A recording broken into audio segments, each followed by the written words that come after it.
Well, it's a real pleasure to be with you this afternoon, and I'd like to thank especially Jim for inviting me to this.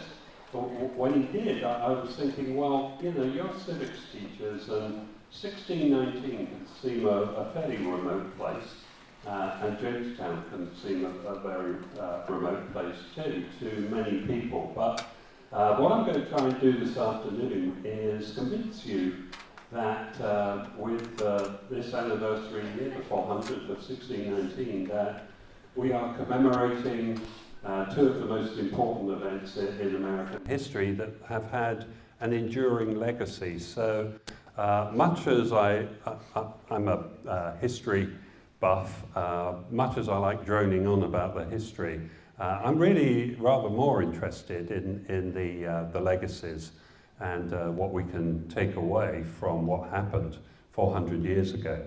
So the title is slightly different from the one you have in your program, because I do want to talk to some degree about the legacies of diversity and race. Let me begin then with just a little bit of foregrounding here. The Virginia Company of London was the sponsor of the first permanent colony, the first English colony to survive in America. And the Virginia Company was a for-profit enterprise. Some people have called it the first start-up in America. If so, it didn't do terribly well, as I'm going to tell you. But the main point to take away from this is that this was a company colony.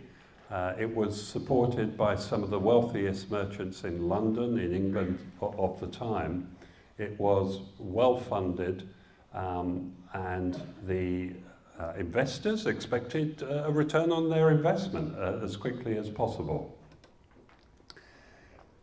It was founded in a part of the mid-Atlantic coast here in Virginia that was inhabited by a very powerful Indian chiefdom, the Powhatan chiefdom, which represented about 20,000 people, 5,000 warriors. And 5,000 warriors may sound, by modern terms, rather modest, but that's a formidable fighting force by the standards of the day, and certainly as far as the English were concerned. So I think this was intentional. I think Indian peoples might know where the gold and silver mines were in the interior, and if you settle close to a powerful Indian nation, then you've got a better chance of finding the pearl and the gold. So I think they did come here aware of the Powhatans.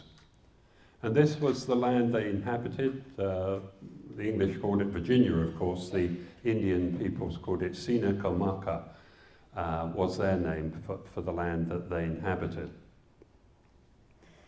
Well, James Fort was founded in June of 1607. The first summer was disastrous. There's no other way of putting it. 2/3 of the 104 original colonists perished during that summer. And a trifecta, really, of disease, mere famine, and Indian attacks. And then the starving time followed on from that, a couple of years later, when again the English endured terrible conditions, surrounded by Indian warriors and cut off from food supplies from England. So, you know, if you're a for-profit company, you're looking to make some money. There was precious little, and yet enormous expenditure. And the Virginia Company completely reorganized themselves in 1609 and persuaded this gentleman, Lord Delaware, to take control of the colony and introduce a much stricter government and really to win the war against the Powhatans. The English were involved in the first round of hostilities with the Powhatans in the autumn and new year of 1609-1610, same time as this starving time. And he introduced martial law. The first legal code in Virginia was martial law.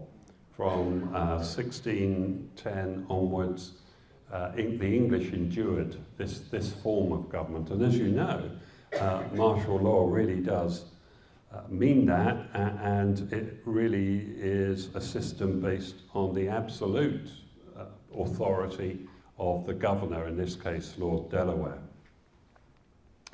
So it is in response to the failure of the Virginia Company in its first years to establish a thriving colony. It is in response to concerns about martial law becoming established permanently, that a new governor of the Virginia Company of London took over and introduced what I refer to here as the Great Reforms. And I think most people are aware that in 1619 there is the first General Assembly. It's June 30th to August 4th of 1619, but that was only part of a much broader program to transform Virginia into a thriving colony and state.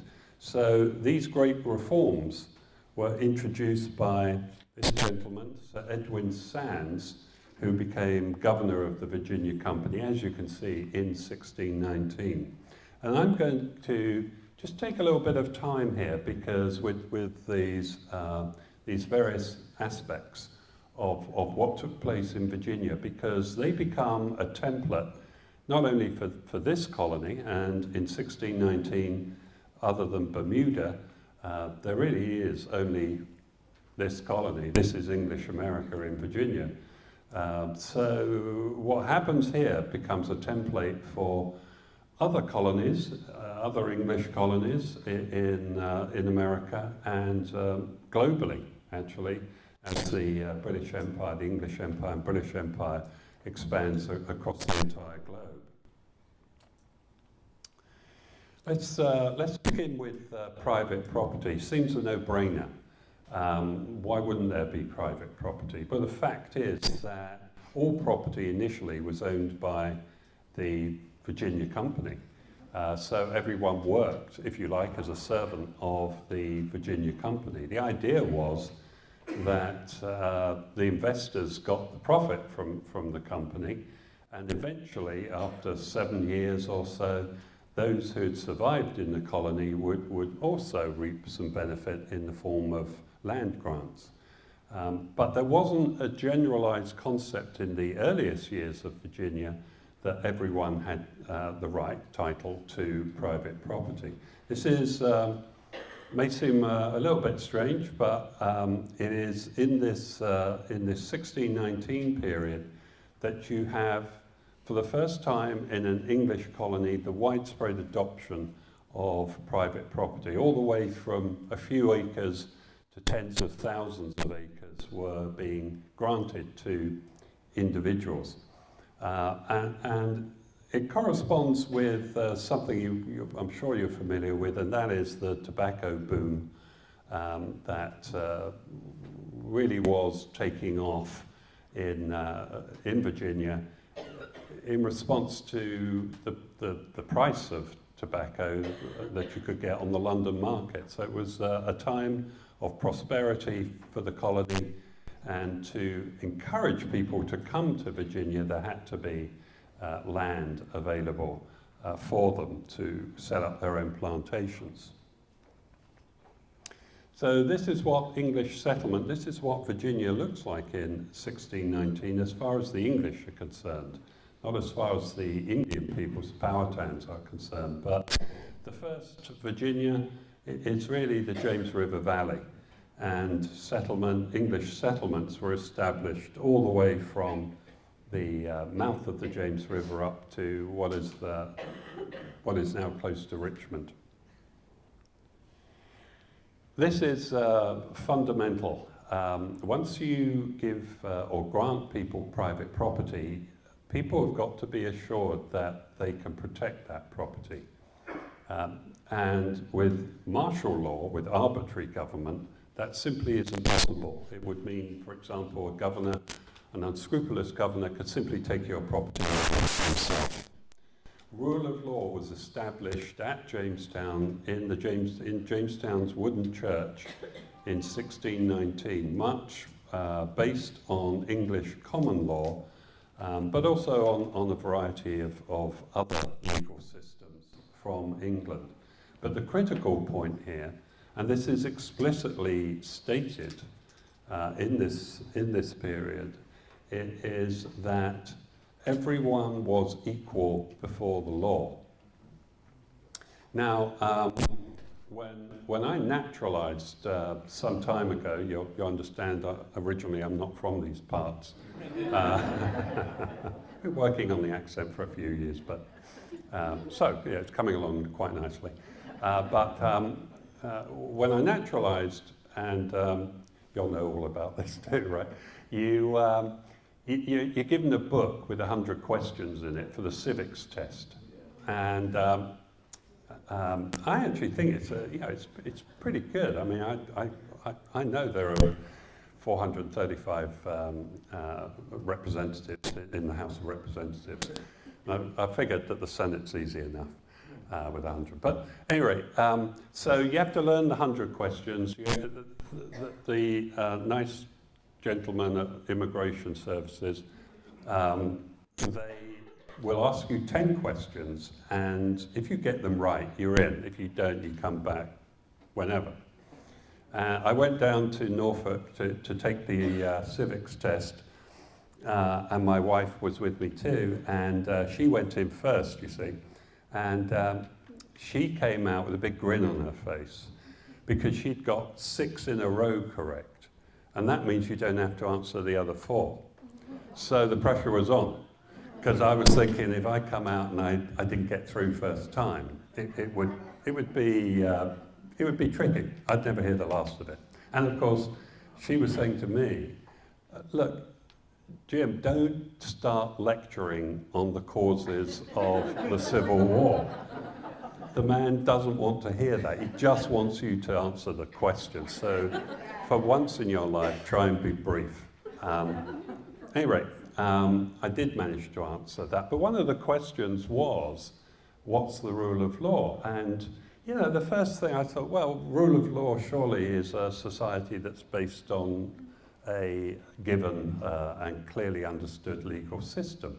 But actually, as you know, better than I do probably, it's really not just that. It's that everyone is equal before the law. And that was a fundamental principle, and still is, of any democratic system. Without the rule of law, I'm not going to get political on you, but without the rule of law, no democratic system can survive long, not just, of course, because of protecting people's private property, but because people have to know that the rule of law covers everyone. No one is above the law. In 17th century England, that really wasn't quite the case. James I would have considered himself the law, the voice of the law. And this is a period in English history which is trending towards authoritarianism. At the time, in late 16th, early 17th century Europe, it would have been called absolutism. And James I, James VI of Scotland, was quite interested in the divine right of kings and a absolutist form of government, which I'll briefly mention later. So, rule of law and the creation of a general court, which was essentially the council, the governor's council. The General Assembly comes under this, and also monthly courts in some of the smaller settlements. So a very clear system of legal, a very clear legal structure, judicial structure throughout the colony. For 1619, I really tried hard to link the Great Charter of this period with Magna Carta. So I thumbed through all the books I could get my hands on and primary sources. I did come across one explicit reference to Magna Carta, and here it is, and you may not be able to read it at the back there. But there is a self-conscious association with what's going on in Virginia by the leaders of the company, an explicit association with Magna Carta, and here that everyone should know their rights. And again, you kind of think about that today with all the media available. I'm sure there are some people that don't know their rights, but nevertheless, there's plenty of opportunity to learn about them. In this period, in the early 17th century, not so much. So the idea was that not only would you set up these courts and the rule of law, but you would publicize them so that everyone was aware of their rights before the court. The General Assembly. I mentioned the dates here, and we have a church that's still standing, or a church tower that's still standing at Jamestown. Anyone been over to the island, actually? Great, okay. All right, well, then you'll note that there's only one standing structure from the 17th century, the church tower. The memorial church is just that. It was built in 1906-07. And the first church on that site looked rather like this. This is a recent 3D model. A small timber frame church that looks rather different to the church there. I'll come on to talk a little bit at the end of this presentation about what we've done at Jamestown in that regard. But here it is. This is the significance of the First Assembly. I don't have to tell David that because he served in it for a long time, right? But this First Assembly reinforces this idea of the rule of law in a very explicit way, and that really had to be registered. It's a legislative body. It's also a body that is issuing regulations, and it's also a court. So it's encompassing a whole range of possibilities. But sometimes people that I've spoken to will say, but it's not really democracy, surely. I mean, women weren't allowed to vote. None of the rule of law extended only to Europeans and principally the English. Indian peoples had their own systems of laws, and certainly wouldn't have applied, or only in a very detrimental way, to the Africans who would come in shortly after this meeting. So, can we call it a democratic system? It had a much broader franchise than existed anywhere in contemporary Europe. So I think we can say that by the standards of the day, it certainly does represent a democratic system, and certainly does represent the beginning of the American democratic experiment. We tend to see the beginnings of that with the American Revolution, and there's no question about the centrality of the revolution, but the principles, fundamental democratic principles, are established at Jamestown in 1619 and continue throughout the entire colonial period. At least that's my argument, and I'm going to stick to that. One of the most important and interesting developments is this effort to develop a Commonwealth in Virginia. And as you know, Virginia still is, but I would venture to say many people don't know what that word means or what the principles of Commonwealth require. So in researching the book and writing the book, I did a good deal of work on this. It's actually a concept that evolves in 15th century Europe and 16th century England. And it's looking for a perfect balance, for a perfected balance within societies, which is to say that you have a just system of government, you have a just ruler, the nobles are working on not only behalf of themselves, but the people also, that there's plenty of work for people and there is prosperity across the board. You're looking to minimize great inequalities in society. Commonwealth, the common good. That's essentially the essence of this Commonwealth theory, and it develops in England in the 16th century in response to some terrible periods in the history that affect the entire society. Once you have a society which is out of balance, that there's enormous poverty, underemployment, then there are problems.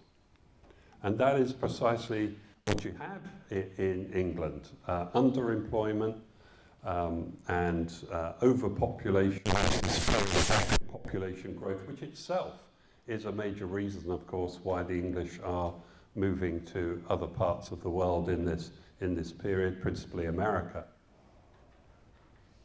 And you also have a series of absolutely devastating wars within Europe focused around religion. And this, of course, as a consequence of the fracturing of Christendom in the late 15th and 16th centuries between Protestants and Catholics. Those wars played out all across the 16th century and into the 17th century, and would catch up with Britain also. So here's Sir Edwin Sandys on the cusp of a great social and political experiment to introduce a godly, that is to say Protestant, Commonwealth into Virginia. That here was in the New World a way of developing a new society that could shed the ravages of wars that beset Europe in this period, that would give people generally a chance to be part of a prosperous society. And the visionary aspect of this is that also embraced the Powhatan. Even after the wars that they'd been through recently with the Powhatan, the Powhatans were meant to be part of this godly Commonwealth. And that is symbolized really by Pocahontas. It's a story of redemption. It's about redeeming the Indian peoples from devil worship, from saving them from devil worship and redeeming them and making them English. Not exactly a PC policy, but on the other hand, this is how it was seen. They genuinely, I believe this would be for the good of Indian population as well as the colony, the English colony. It would turn the colony from 1,000 English into nearer 15 to 16,000 English and English Indians, Anglo-Indians, overnight, if the Indian peoples, the Powhatans, could be brought into the Anglican Church. One of the only social experiments that proved profitable was the introduction of respectable young women, and I'm going to underline respectable young women there. They had to have references from their parish ministers or their employers, and they were shipped out at company expense and basically sold to the highest bidders as wives to planters. In a way, it did work. No women, no colony. And many men were coming, even successful men, were coming back from Virginia because they couldn't create family lives in the colony. 7 men for every woman in the colony. Generally, the women could take their choice, and they're going to go for the richest, or at least some of them would. And the poorer men were complaining that they weren't getting any of these respectable young women. But from the Virginia Company's point of view, this was the way to go. 200 women or so were introduced into the colony between 1620 and 22. So a really interesting effort at social engineering that did pay off. There's plenty of work in Virginia. No English person who immigrated had to worry about looking for work. There's plenty of work in Virginia. So in the tobacco fields, and it's hard to imagine now at Jamestown. It's such a sort of rural looking place, but this is an Atlantic port, and it's England's, aside from Bermuda, England's only Atlantic port, so it was an important and busy place. There was plenty of work for English people, but initially in Edwin Sand's vision, there was no room for slavery. At least that's my supposition, because he was trying to attract thousands and thousands of poor English to the colony, not slaves. But enslaved Africans did arrive, and mainly from this, almost exclusively from this area of what is now called Angola. And we know a good deal about what was going on there. The Portuguese have moved into Angola and are trying to carve out a colony in Angola, and caught up in the terrible wars that were taking place in this period was a young woman, we think she was a young woman at least, called whose name was obviously a given name, Angela. And she probably came from where that red arrow is pointing, Cabasa, in Portuguese Angola. She would have endured a 50 to 100 mile march to the coast, captured by the Portuguese, and she would have been on a slave ship, this is an 18th century, famous 18th century print, couldn't find any for the early 17th century, but there were 350 enslaved Africans, men, women and children on the St. John the Baptist slave ship. And this gives you a sense, even early on, of the scale of the Atlantic slave trade. Some 400,000 Africans, mainly from the Angola region, crossed the Atlantic between 1500 and 1640, and most going to New Spain and Mexico and South America. The slave trade, of course, is the absolute economic engine behind the whole Atlantic system of this time. She arrived in Virginia with about 3 dozen others. You'll see plenty of references to 20 and odd Africans that arrived in Virginia in 1690. It was actually nearer 3 dozen, and she ended up, there we go, 20 and odd. She ended up on Jamestown Island. We know where some of those first Africans were living, and she was one of the ones living on Jamestown Island.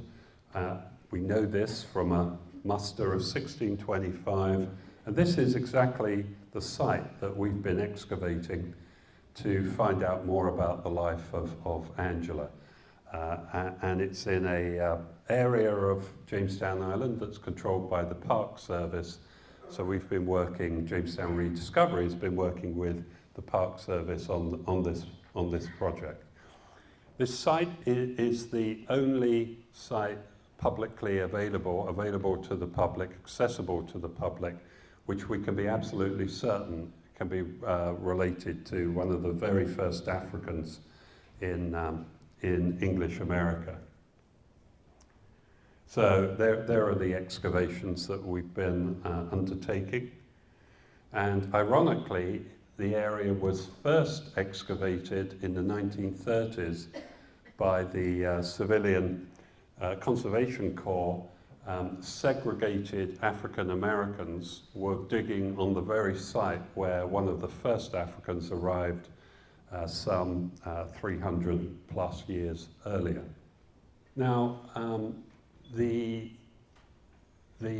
fate of those Africans and many Africans to come revolved around English legislation.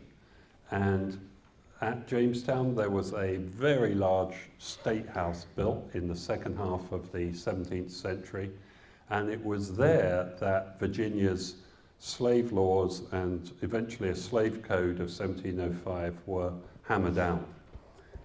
These laws were borrowed from other colonies, but also forged at Jamestown. No more than a few hundred yards from the church where the English had introduced, if you like, a democratic system or way of thinking about their own governance in the State House, the rights of African peoples were systematically stripped away. This, therefore, is, you won't be able to read this, but some of the really degrading laws that impacted African peoples in the 1660s took place at Jamestown in that State House. So I want to talk about the legacies of what took place. And first think about race. That there is no doubt in my mind that the English attitudes towards Africans, and particularly sub-Saharan Africans, were very much informed by Spanish and Portuguese views. That is to say, the same terminology was used. Negro or nigger was used to describe Africans just as they were in Hispanic colonies. And that it was the racism that justified and underpinned enslavement. In other words, I'm not one of those who goes along with the idea that the first Africans were indentured servants. I think those first Africans were taken off a slave ship and were bought, and that is the term used, bought at Point Comfort, and ended up, most of them, the great majority of Africans from 1619 all the way through to 1865, the vast majority were enslaved, as were their children. These are perpetual servants, as one Virginian called them later in the century. It doesn't matter that the word slave doesn't occur in the early documents. I don't think that matters at all. I think the social conditions were such that enslaved Africans were seen as valuable property, and they were treated as slaves. But the other aspect of racism relates to the indigenous peoples, the Powhatans, and especially, and this is what this slide is representing, following a 1622 uprising by the Powhatans that wiped out a third of the English colony in a single day. It's the language that derives from this. It's a vocabulary of racist terminology, and this was being applied to Indian peoples, but you find aspects of it also being applied to others, to Africans in particular. We have then, as one legacy of what took place at Jamestown, the adoption of slavery, already, of course, well established in the Spanish and Portuguese colonies in the Atlantic, As I mentioned, the slave trade being the engine of economic growth in the Atlantic. We have the development of racial stereotypes in that Atlantic context. We have the dispossession of the Powhatans. That expansion of English settlement could not possibly have taken place. This is obvious, but nevertheless, it couldn't have possibly taken place without the dispossession of lands from Indian peoples. And increasingly, you have a society quite the reverse of what Edwin Sands envisaged, where there is great inequalities. And those inequalities also included poor white indentured servants, as well as Indian peoples and African peoples of African descent. On the other side, the flip side of the coin, is the establishment of self-government, rule of law, and the consent of the governed. The great legacies, really, of democratic, the principles of democratic government, the beginning of our democratic experiment that's continued ever since. So what we're left with, therefore, across 400 years is the interplay of those two legacies. On the one hand, as we can see here, the principles of free government, and on the other, those principles of free government only being applied to a segment of society, despite various amendments to the Constitution all the way through to the 20th century. And it's no surprise, I think, to you that the poorest sections of society still are Indian populations in our society today, and also African American, besides some others, the Hispanic populations. But these legacies go back, these inequalities go back a very long way. That's not a counsel of despair. It's to say that these are deep-rooted attitudes, and regrettably we're seeing some of them surface again. They're repeated over and over again down the centuries, and we have to be aware of this long history that we're facing as a major challenge, even today, 400 years later. These echoes are particularly of self-government. You can see them in the American Revolution, but you also saw them in the British civil wars of the mid-17th century. So they've been, those principles have had considerable impact on both British and American societies. I think I'm going to leave it there because I just want to leave some time for questions if you have any. So thank you very much.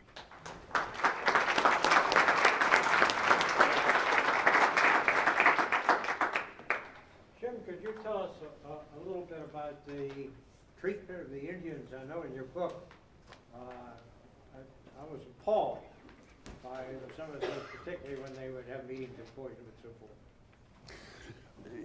Yeah, the English initially wanted to behave differently from Spanish conquerors, and saw themselves as having a benign response to Indian peoples.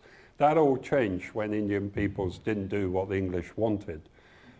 So no surprise there.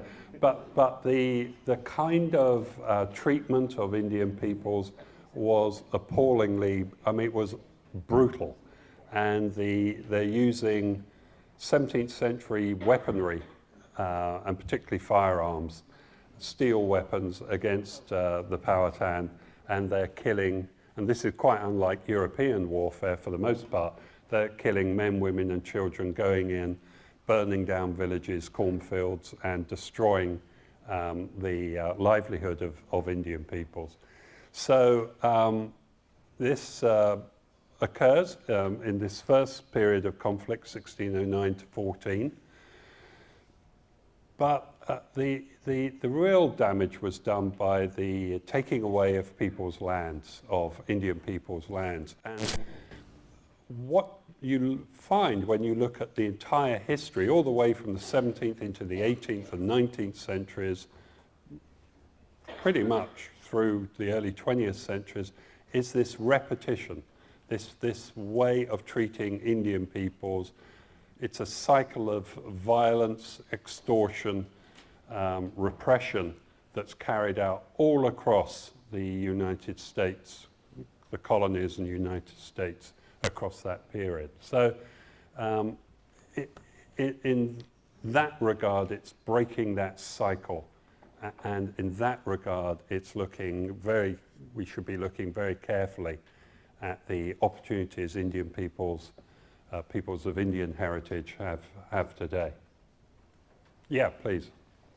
I'm just curious, like a lot of the conversation, it seemed like in the early settlement informing early government was around property rights. But was there ever any discussion of property rights for Native Americans? Were those property rights discussions just centered around settlers, or was there ever any discussion of what property rights do the Native American communities have? Did everyone hear that? Property rights, and how did English conceptions of property rights, how were they applied, if at all, to the Powhatan? Never got that far, to be truthful. And in this period of where there's optimism that a Commonwealth could be established that embraced Indian peoples, the effort is really to try to get the Indian peoples to be plantation owners or farmers, but it's never really clear on what basis, whether they would be co-equal with the English, or whether they would be working, they would be laborers, rather like as in the Spanish systems, laboring on English plantations. The Indians, of course, had their own views of property, and it was rather more tribal, and of course that was the way they saw it. They didn't correspond to individual rights. They didn't see it that way. So that was an experiment that, because it was 1619 to 1622, it was such a short period, it never really had a chance to evolve. Please. Yeah, and I noticed in your lecture that you utilized the N-word, right, with casualness and academic use, right? So my question would be, in doing so, knowing that the Spanish utilized the terminology in their language to just represent color, right, without necessarily the burden of race attached to it, is that something that you find when you look at the way that the terminology was used with the early English colonists? Had it taken on its racial undertones as a term to degrade, to be subhuman, if you will, or was it still in line with how the Spanish were using it as just when they used words like mezcla, mixed, colored, whatever the case may be? What's the context here under which you find that terminology in the Yeah, sure. The context is one where, if you look at lists of the population at this time, the Africans are. There are some instances where they're given a name, usually a forename, but there are many more instances where no name is given at all. That is not the case with even the poorest of the English, or for the most part with any other European. So my own sense is that the term is used specifically to mean enslaved. It's a term of degradation, actually, and is intended as such, that's how they're using it. Of course, when you look across the Spanish and Portuguese world, there are many instances, and in English, the term blackamoor might be seen rather differently from Negro. And I don't mean to use the term casually, but because I'm using it very specifically with a specific meaning here with regard to English attitudes at the dawn of slavery being established in the American mainland.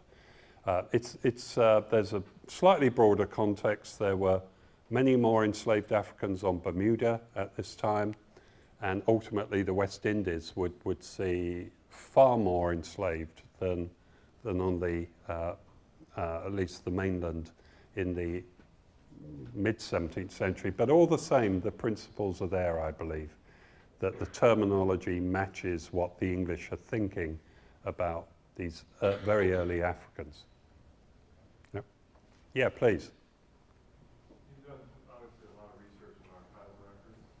What other documents, what other evidence did you use, and where are those archives held? Where are those documents held? Okay. So the question was about the archives and what are the principal sources. And there's a good deal online, I'm pleased to say, and they relate to records of the Virginia Company of London. Many of those are still available. There are numerous eyewitness accounts that are available online also, so there's a great deal there.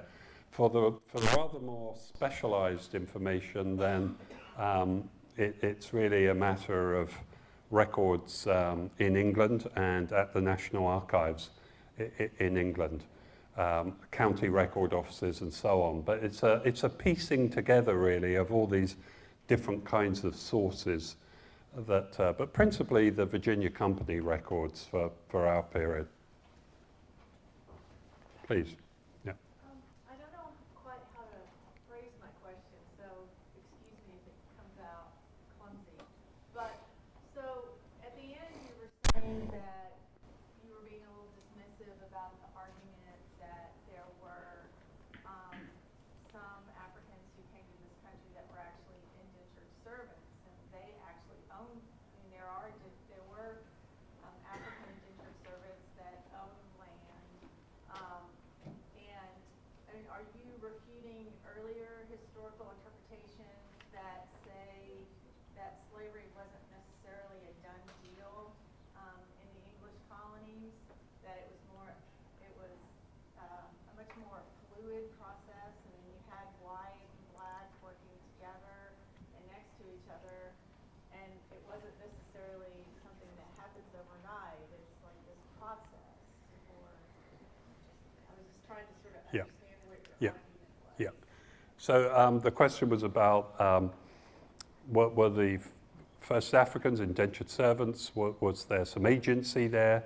And you have a trend towards slavery, maybe by the latter part of the 17th century. But there was possibilities there, opportunities there. Well, not in my reading. I think the first Africans, as I said, were enslaved. And I think the reason why that's important is because I think, and I don't mean to be flippant here, but I think we're I've read a lot about it, so right. that's why I'm trying to get where you're Sure. I think we're just kidding ourselves that there was this agency initially. You're quite right, though. There are a few examples of Africans, and even first Africans, who eventually secured their freedom. It is utterly remarkable that they did so, considering what they were up against. And the usual African who's referred to is a man called Anthony Johnson, who becomes a landowner on the eastern shore. But he served, if it's the same person that came in on the White Line, he served from 1619 through to the early to mid 1650s. No English servant, indentured servant, ever served that long. So with indentured servitude, English indentured servitude at least, it's really a matter of 3 to 4, going up to 7 years, sometimes longer for young people, but never 35. So, and there's so few examples of this, of Africans getting their freedom.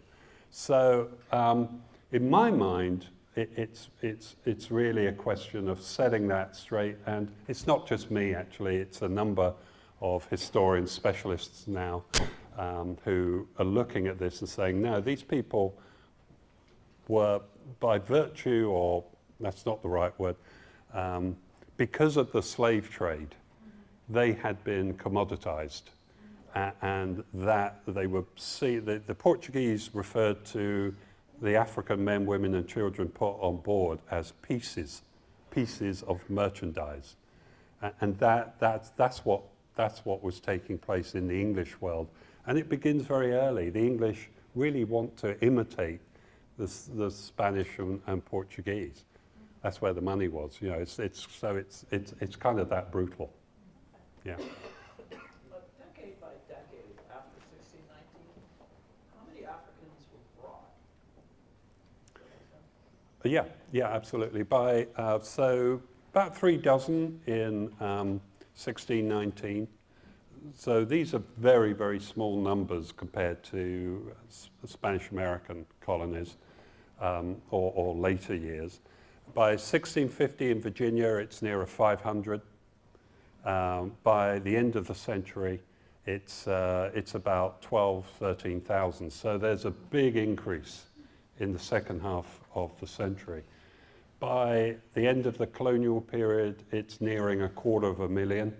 So by the 1770s, Virginia is, along with South Carolina, the major slave state in late colonial period and early national periods. Why the big jump? The access to Africans by the Royal African Company and beforehand the Spanish and Portuguese had taken most of the enslaved to the Spanish colonies, obviously. So initially the English were only picking up crumbs in the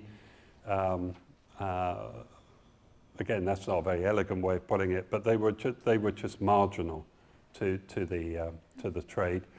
The West Indies, the British West Indies, really becomes the epicenter of slavery in the 17th century. Good. Yep.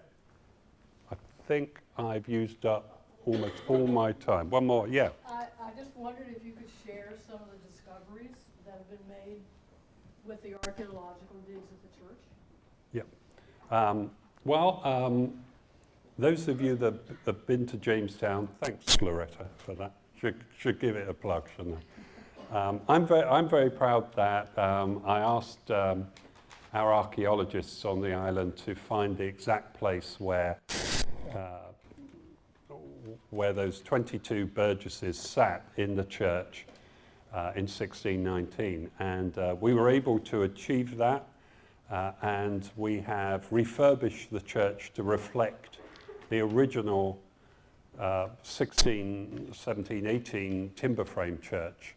We could show the public, and this is something I was going to talk about briefly, but my view is that it's incredibly important to have, if you like, landscapes or structures of remembrance. And Jamestown, if we look at the 300th anniversary, it was a celebration of the arrival of the English. Exhibits about the Africans, I use that word deliberately there, exhibits about the Africans and Indian peoples, but it's essentially a celebration, I won't say commemoration, of the success of the English. In 2007 and now in 2019, we are seeking to emphasize that diversity, a diversity of peoples, cultural encounters took place at Jamestown. It's part of our collective DNA, And we've always been, and Americans have always been, an incredibly diverse people.